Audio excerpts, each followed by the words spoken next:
right, love, this is a quick shorty. We are in the decoy carving room. The air conditioning feels really nice. And that's why we're in here. Over your left shoulder. But I get asked quite often, I think it would be. I'm not exaggerating when I say quite often. That I get asked how would someone start, not how did I start decoy carving, but how would somebody start decoy carving? And the number one thing that I tell them is they must have access to a bandsaw, which I'm not showing it. Mm-hmm. If you are watching on YouTube and or now Rumble. Oh, yeah. Yeah, we're on the Rumble channel. New platform. But yes, it is. What? For us. For us. Yes, it is new for us. Can everybody see a hole in my shirt? It's been that kind of a day. Do I look that bad? I love these. That's all your shirts at this point. I love these T-shirts. Love salute. Jeffrey. Salute. Cheers. But let me get back on topic. You need a bandsaw. If you don't want to buy a bandsaw, you definitely need access to a bandsaw. And the one, again, that I'm not showing is mine from about, 1994, I guess it is. Wait one second. 1994, I guess. But it is a Delta 14-inch bandsaw. It has the spacer, which makes the blade 105-inch. So you don't need the spacer. The spacer helps out a lot. And again, you don't need to buy a bandsaw, but you definitely have to have access to a bandsaw. Would you agree? From what you understand? Oh, gosh, yeah. Like, how would you do it otherwise? As I adjust my shirt. I guess you could. That's what I mean. You got to have access to a bandsaw because I guess there's always some way to do it, but like I think for somebody starting out, possibly it's going to be decoy carving itself is going to be possibly, quote, difficult, shall we say. How about this? If it's not difficult, in my case, it was challenging. So you're fighting uphill battle already if you don't have a bandsaw again, or an access to a bandsaw. But please be careful. Oh, 100%. You know what? I'm stuttering between a grocery store and butcher shop, but you know what they cut meat with, right? Yep. A bandsaw. Yep. Me being a little smart, got a little smartness in me. I always say too, only the front side of the blade is what's going to cut you. Oh, it is. I get that. I don't. Well, people get on me about I put my arm under, like through the throat of it. Yeah. The blade is the front of the blade is what's going to cut me. Right. Sides and the back aren't. Mm-hmm. I mean, maybe scar me a little bit, but it's not going to cut me, right? All right, I'm off topic. Yeah. A bandsaw. You need access to a bandsaw and or purchase a bandsaw. So many brands out there. Up next would be, I think to your right, the thing that I use the most. Am I boring you? No. Are you okay? Yes. I got up early. Okay. Well, that's. I'm not even going to touch that. Fordham tools. So there is a Fordham S, the S series, which is a 1/8 horsepower, and then I also like the Fordham H. So the S is the 1/8. The H is a quarter horse. The 8 just has a little more power, a little more balls to it. The cable, just touching that right there. I mean, the cable, the way the handpiece goes in. Again, if you're watching on YouTube or our new Rumble channel, it's just heavier duty, right? So I will use this, and this is my most aggressive cutter. If you cannot see the most aggressive cutter that I use, I will call it a bull nose. It's a 1/4-inch shank. The collets, I don't know the other two small sizes of collets that fit it, but the 1/4-inch collet's the biggest for the hand pieces. And I'm going to stop. If you're not familiar with the Fordham tool and you're not watching right now, Fordham tool is a rotary powered cabled hand a motor that goes through a flexible shaft into a handpiece. And probably, I'm really going to date myself because nobody has these anymore. But and it's I'm all over the place. And it's controlled by your foot. There's a foot pedal, which reminds me of way back in the day when I went to the dentist. Basically, this is kind of what they were in there, going to town, right? Not today, current technology, but this is that. It's that same technology. It's the same style. A motor that hangs. I'm going to do my best description best try to description. The motor hangs. It has a flexible shaft. The shaft goes into a hand piece that you hold, and it has chucks, collets that hold the cutters there. So the cutter that is in the H, which is the most powerful that I have, I don't know what diameter that is. Maybe what three quarters inch diameter. The actual cutter at the head of it. Again, it's a 1/4 inch shank, about 3/4 inch. Here, I can tell you. Let's see. Yeah, 3/4. Maybe even 7/8. 7/8 by like 1 inch and 3/8, more or less, and it's aggressive. So if I'm wanting to remove lots of material, this would be my go-to. And then the little S itself, same deal. Motor hangs, cable. Doesn't feel as heavy duty. The hand pieces come off very easily and simply. Where that one you have to kind of finagle. But I have 3 of the 44T hand pieces for the S that basically have that same bull nose. Instead of it being aggressive, it's the next step down as far as its abrasiveness. I like this little, I don't even know what you call it, 1/4 inch by 2 inch blue. Back in the day, that was fine. Blue, red, and silver in the original Cutsaw cutters. But yeah, I like that little guy there for doing my eye channels underneath, throats, necks, all that kind of stuff. So, and then I have the padded sander. So in this guy right here. So put your, I have a roll of 80 grit, 80 or 60. But yeah, bearings might be bad now if you can hear that. But yeah, so that's what I use. So number 1, bandsaw, access to a bandsaw. Number 2, really enjoy the Fordham tool. If you're just starting out, the S is more than satisfactory.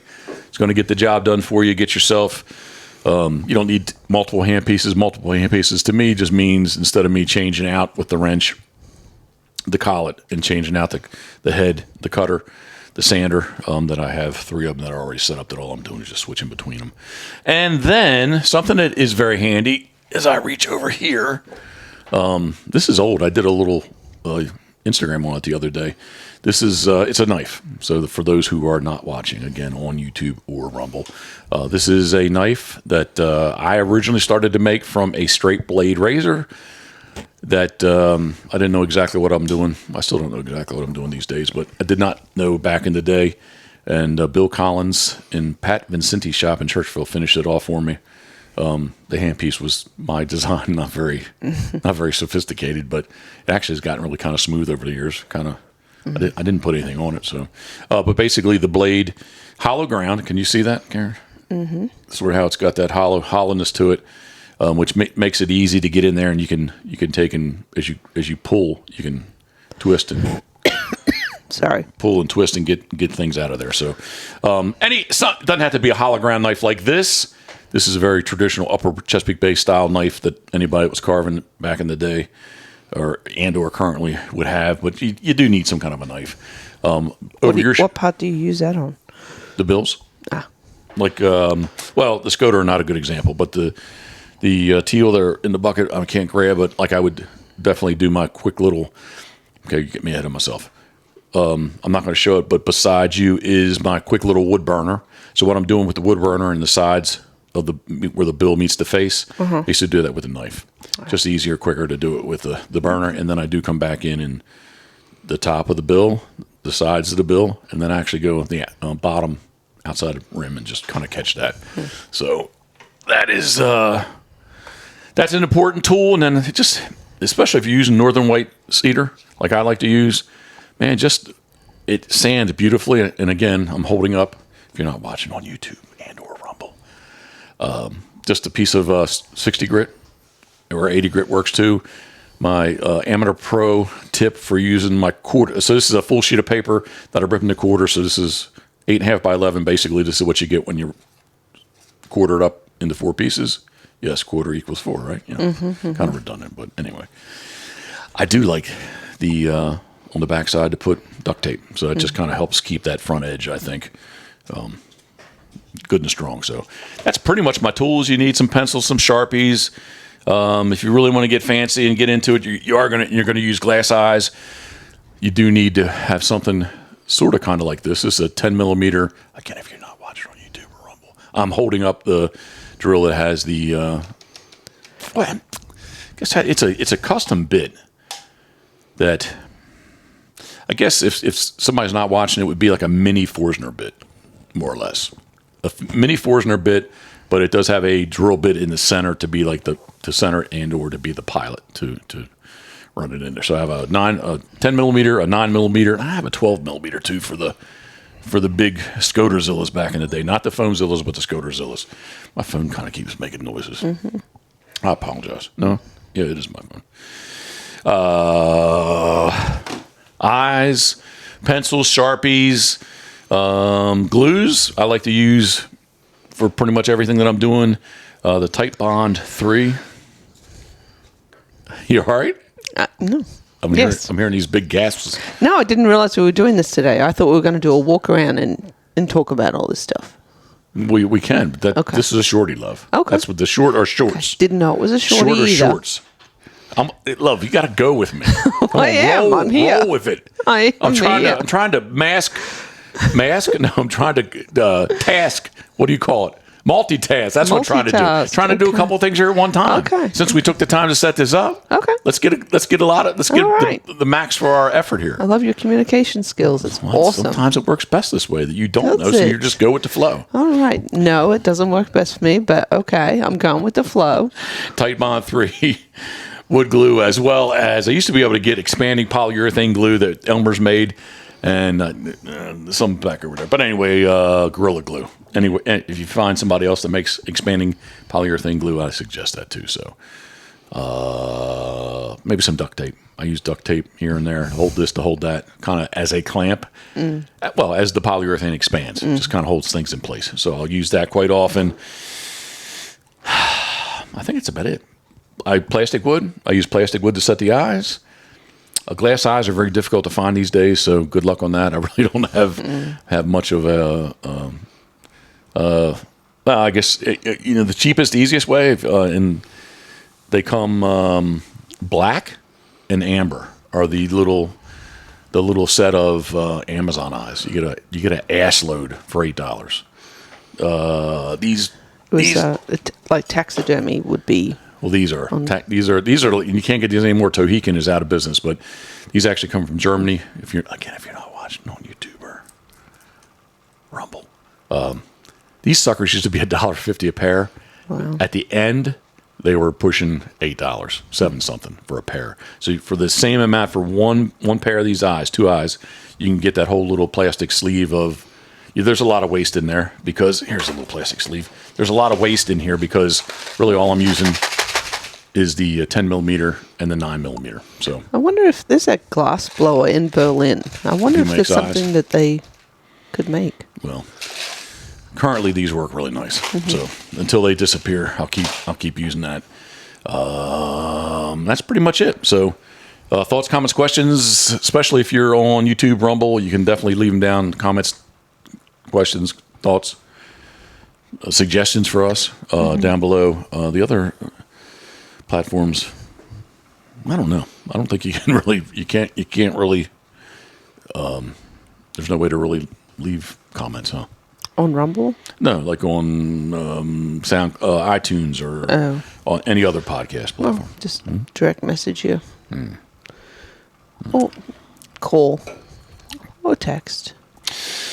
All the above. All right, this is, should be, could be, would be the Pit Boss Shorty, brought to you by our very good friends at Molly's Place Sporting Goods, mymolly's.com, Crabs2Go, crabs2go.com, Gunner Kennels, gunner.com, Duckwater Boats, duckwaterboats.com, Duck Blind Bistro, duckblindbistro.com, Turtle Box, turtleboxaudio.com, and Dirty Duck Coffee, dirtyduckcoffee.com. Also, Whaleyville Wagon Tails.